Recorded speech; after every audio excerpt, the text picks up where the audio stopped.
अस्सलाम वालेकुम नाज़रीन, मैं मोहम्मद खलील जमा आप तमाम का MK न्यूज़ में खैर मकदम करता हूँ। आइए नाज़रीन, नजर डालते हैं आज के कुछ खास खबरों पर।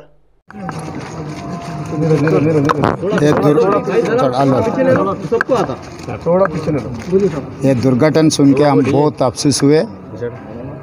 इस दुर्घटना के बारे में कृष्णा रिवर मैनेजमेंट बोर्ड को उसी दिन 4 बजे को मैं फरियाद दिया था, क्योंकि वहाँ पर सरकार ने जो मेंटेनेंस करने का काम सही तरीके से नहीं कर रहे। ये जो यही जितने भी और वहाँ पर श्रीशैलम लेफ्ट बैंक में काम कर रहे वो लोग को फरियाद भी दिए थे, तो वो लोग सरकार ऊपर से कोई उसके मरम्मत करने के लिए कोशिश नहीं किया। मेरे को मालूम पड़ते मैं जाके कृष्णा रिवर मैनेजमेंट बोर्ड को फरियाद दिए थे कि वहाँ पर ऐसा काम ख़राब हो जा रहा है, वहाँ पर एक्सीडेंट ये होने वाले हैं बोल के। मैं जैसा फरियाद देकर बाहर निकला 2-4 घंटे में ये दुर्घटना हो चुके। ऐसे दुर्घटना सरकार के तरफ से ये लोग जो गलती किए उनके वजह से हुई, मतलब वो एक्सीडेंट नहीं है, वो मैन मेड डिज़ास्टर। मतलब जहाँ पर जो सरकार रिपेयर करना है उसको मेंटेन करना है, सही तरीक़े से मेंटेन नहीं करने की वजह से ये दुर्घटना हुआ। इसीलिए हम लोग ये डिमांड किया कि सरकार के वजह से ये दुर्घटना हुआ। 1 करोड़ रुपए जो ये अफेक्टेड फैमिलीज़ को 1 करोड़ रुपए, ये 1 करोड़ दिए तो भी जान तो नहीं ला के दे सकते, मगर सरकार के गलती से हुआ। कॉम्पनसेशन देना है और नौकरी भी देना है, और जैसा शब्बीर भाई बोले कम से कम 500 गज़ के प्लाट देना, क्योंकि परसों संतोष बाबू के परिवार, अगर संतोष बाबू शहीद हुए तो देश को बचाने के लिए संतोष बाबू ने शहीद हुआ आर्मी में, उनको 5 करोड़ रुपए दिए और ग्रुप 1 जॉब भी दिए और 700 गज़ के बंजारा हिल्स में, जुबली हिल्स में घर के जगह भी दिए। और ये अपने फातिमा जी वो साथियों को बचाने के लिए कोशिश किया। अगर चाहे तो खुद जान बचा ले सकते थे, मगर फिर वापस जाके उनके खुद लोगों को जो रास्ता नहीं मालूम है, जो एक्सीडेंट से बचाने के लिए कोशिश किए, तो खुद कुर्बानी दिए जान। इसीलिए हम लोग सरकार से ये डिमांड कर रहा है, पहले 1 करोड़ रुपए जैसा आंध्र प्रदेश में LG पॉलीमर्स में एक्सीडेंट हो गए तो वहाँ पर प्राइवेट लोगों को दिए।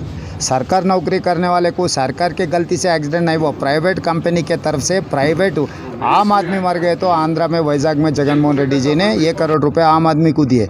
यहाँ पर young and merit engineering student merit में जॉब मिले, मेरिट में पास हुए और चीफ इंजीनियर या ENC तक इनके प्रमोशंस भी मिलने का को मौका थे। तो इसीलिए हम लोग सरकार से ये डिमांड कर रहे हैं कि इमीडिएट सरकार 1 करोड़ रुपए देना और नौकरी देना और घर के लिए कुछ जगह भी देना।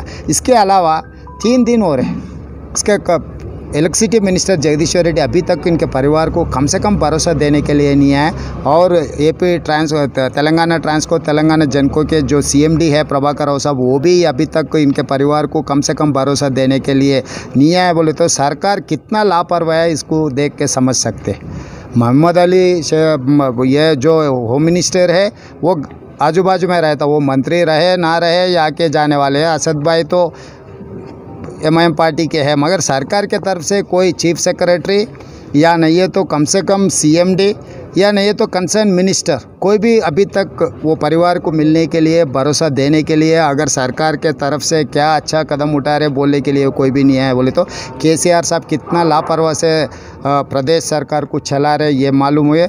अब इसीलिए ये पूरे संगठन के बारे में मैं आने वाले पार्लियामेंट में ये मुद्दा उठाऊंगा। इसके बारे में जो हुआ है उसके CBI जांच के लिए भी कांग्रेस पार्टी पार्लियामेंट में सोनिया गांधी जी लीडरशिप में हम लोग पार्लियामेंट में लड़ने वाले हैं। इसके बारे में पूरा जांच करवा के जो ये दुर्घटना के जो रिस्पांसिबिलिटी है उन लोगों को सरासर उनको सजा मिलने के लिए हम लोग कोशिश करेंगे। कांग्रेस पार्टी की तरफ से कुछ आप लोग इनको लिए तो हम आपस में पार्टी में, क्योंकि अभी कोरोना है, सब लोग मिलने के लिए ये नहीं हुआ। मोहम्मद अली शब्बीर साहब के लीडरशिप में हम लोग सबसे बात कर लेके हम जो करने हैं हम बराबर कोशिश करते हैं हम लोग। धन्यवाद।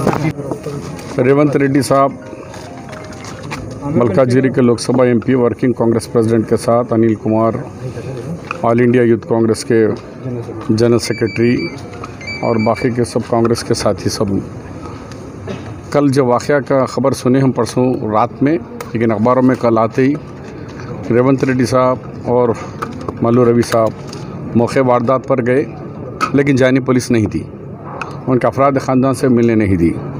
और रात में वो लोग 11 बजे रात को पुलिस स्टेशन से रिहा करे हैं रेवंत रेड्डी साहब को। उसके बाद आज हम उज़्मा फ़ातिमा के घर आए। उज़्मा फ़ातिमा एक मेरिट स्टूडेंट थी, टॉपर थी बच्ची, और एमसेट में भी टॉप में आई थी, सीबीटीसी में भी टॉप में थी, और जो रिज़र्वेशन जब इंजीनियरिंग में अपॉइंटमेंट हुआ उनका, तो वो भी अल्हम्दुलिल्लाह कांग्रेस ने जब 4% मुस्लिम रिज़र्वेशन सिस्टम करी, उसी में उनके वालिद साहब बता रहे थे कि वो 4% मोहम्मद अली शब्बीर साहब आप ही के रिज़र्वेशन में मेरी बेटी का इंजीनियरिंग में अपॉइंटमेंट हुआ था। तो ऐसी बच्ची जो दूसरों को बचाने के लिए चाहे तो निकल जा सकती थी, लेकिन दूसरों को, नए लड़कों को रास्ता बताने में फिर गैस भर जाने, जिसकी वजह से बच्ची उनको बचाते बचाते शहीद हो गई।